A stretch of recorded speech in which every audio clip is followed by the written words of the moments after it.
Hello friends, welcome to my YouTube channel. So today in this video, I am going to show you how to add widgets on this device. Simply press and hold the blank area of the home screen. Now at the bottom, you can see the option widgets. Tap on this one.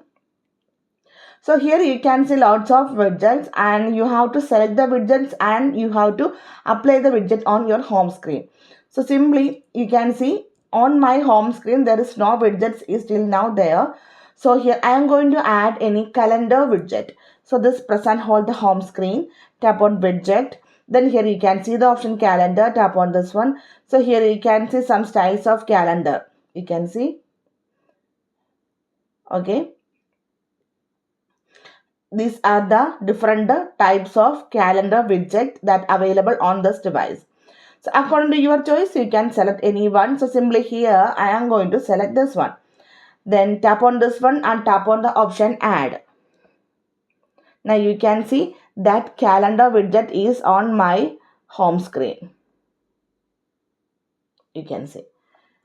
So simply in this way, we can add widgets on this device. So this widgets gives a quick information like weather, calendar and battery. So it also make the home screen look good.